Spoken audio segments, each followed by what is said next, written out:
Hair fall తో బాధపడుతున్నారా? 150+ branches ఉన్న అడ్వాన్స్డ్ గ్రో హెయిర్ క్లినిక్ లో ఫ్రీ కన్సల్టేషన్ కోసం కాల్ చేయండి. ఇరాన్ పై దాడుల తర్వాత పశ్చిమాసియాలో అశాంతి నెలకొంది. రాబోయేటువంటి 40 రోజులు తమ సుప్రీం కమాండర్కి హత్యకి ప్రతీకారం తీర్చుకుని తీరుతామని ఇరాన్ ప్రకటించింది. అసలు ఏం జరగబోతోంది? పశ్చిమాసియాలో ఈ అలజడి మరింతకాలం కొనసాగుతుంది. దీనిపైన మాట్లాడేందుకు ఇంటర్నేషనల్ అఫైర్స్ నిపుణులు రమేష్ కన్నిగంటి గారు ఉన్నారు. రమేష్ గారు నమస్తే అండి. నమస్తే అండి. రమేష్ గారు, ఎవరు ఊహించలేదు పట్టపగలు అటాక్ జరుగుతుందని, అందులో కూడా డైరెక్ట్గా సుప్రీం లీడర్ని లేపేసే అంత దారుణమైన అటాక్. ఏంటి ఇరాన్ పర్యవసానాల తర్వాత ప్రపంచ రాజకీయాల మీద జరుగుతున్నటువంటి పరిణామాలు ఏంటి?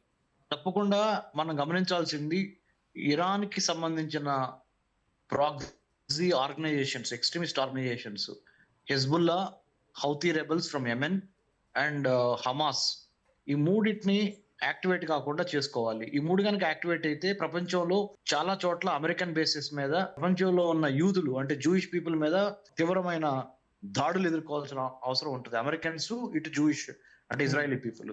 That is number 1. Number 2, Iran లోపల అంతర్యుద్ధం స్టార్ట్ అయ్యే అవకాశం ఉంటుంది.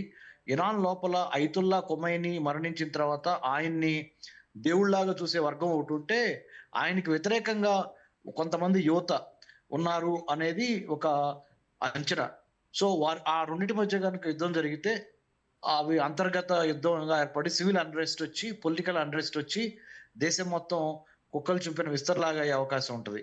సో అది రాకుండా గనక ఇరానియన్ లీడర్షిప్ గనక జాగ్రత్త పడితే వాళ్ళు ఇరానియన్స్ అందరూ యునైటెడ్ గా ఉంటారు.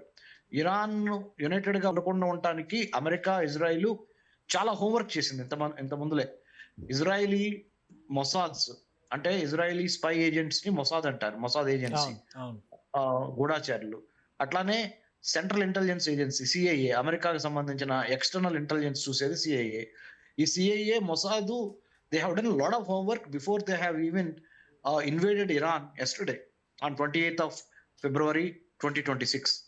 So since they have done a lot of effort on human intelligence, visual intelligence, imagery intelligence, satellite and other intelligences, they also have been concentrating to hit physical space of Iran, political space of Iran, cyber space of Iran, maritime space of Iran and manufacturing space of Iran.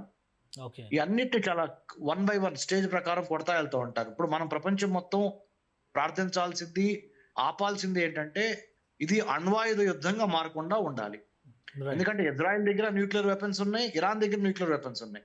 But Iran దగ్గర ఇంతవరకు tested nuclear weapons లేవు అనేటువంటి మాట, plus అణు నిరాయుధీకరణ చేయడం కోసమే యుద్ధం జరుగుతుందని ట్రంప్ అంటున్నారు.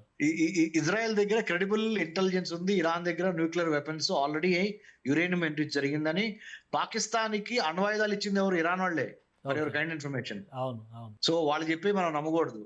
మన ఇంటెలిజెన్స్ మనకు ఉంది. ఇప్పుడు కౌంటర్ అటాక్ కూడా ఒకేసారి 27 ఎయిర్ బేసెస్ ని, యుఎస్ ఎయిర్ బేసెస్ ని టార్గెట్ చేసేంత కెపాసిటీ ఇరాన్ కు ఉందని ఈ రోజు అర్థమవుతుంది. అంటే ఒక స్ట్రాంగ్ రిటాలియేషన్ జరగబోతుంది ఈ రాబోయేటువంటి రోజుల్లో అని అనుకోవచ్చా? 100%. ఈ సెకండ్ స్టేజ్ లో ఏమవుతుందంటే, ఇరాన్ తో పాటు చైనా గాని,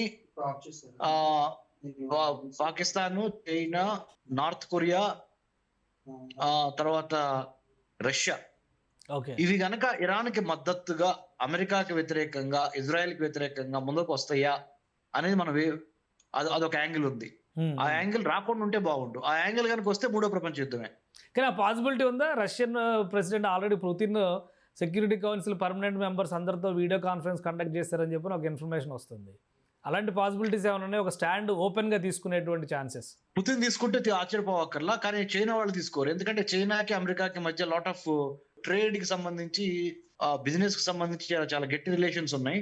యుద్ధానికి వెళ్తే ఇద్దరు నష్టపోతారని ఇద్దరికి తెలుసు. కాబట్టి చైనా ఇండైరెక్ట్ గా సపోర్ట్ చేస్తుంది, రష్యా అవుట్ రైట్ గా సపోర్ట్ చేసే అవకాశం ఉంది ఇరాన్ ని. సో ఇప్పుడు ఇరాన్కు ఉన్నటువంటి వెపనరీ కూడా ఇరాన్ సొంతగా డెవలప్ చేసింది కాదు, చైనా, రష్యా స్పాన్సర్డ్ అనేటువంటి అభిప్రాయం వస్తుంది. అటువంటి పాసిబిలిటీస్ ఉన్నాయా?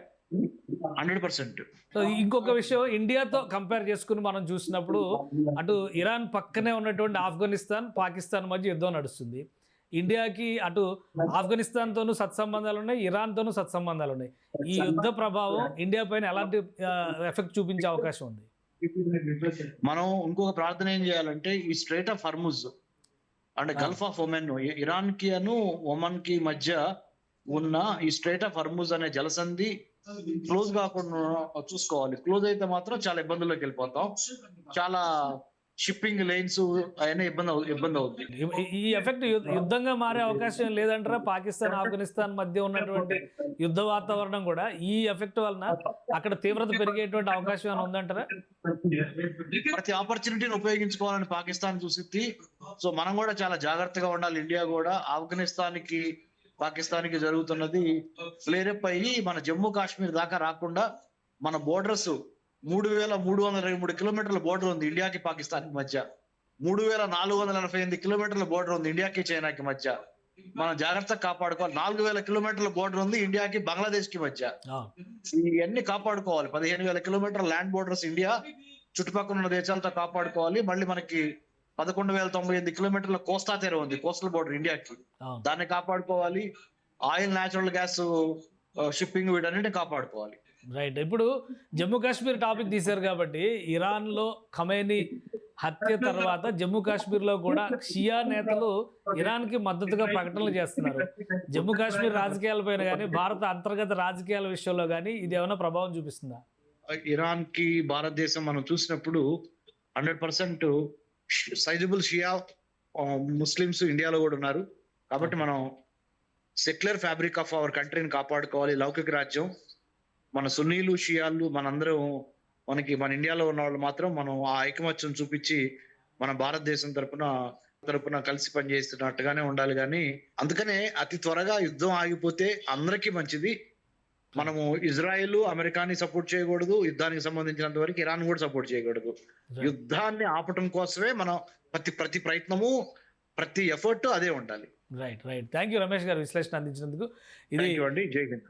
ఇరాన్ ఇజ్రాయెల్ మధ్య రాజుకున్నటువంటి వివాదం యుద్ధంగా మారింది. ఆ యుద్ధం పశ్చిమాసియాలో అశాంతిని నెలకొల్పింది. దాని ప్రభావం భారతదేశం పైన కూడా పడే అవకాశం ఉంది. కాబట్టి యుద్ధ నివారణ చర్యలే భారతదేశానికి ముఖ్యమని రమేష్ గారు చెప్తున్నారు. మరోవైపు మూడో ప్రపంచ యుద్ధంగా మారేందుకు అవకాశాలు కూడా ఉన్నాయి. ఇందులో వ్యతిరేక కూటమిగా చైనా, రష్యా లాంటి దేశాలు బలంగా నిలబడితే కనుక ఇది మరింత ఉత్పాతంగా మారే ప్రమాదం ఉందని హెచ్చరిస్తున్నారు. ఇది స్పెషల్ డిస్కషన్. Keep watching.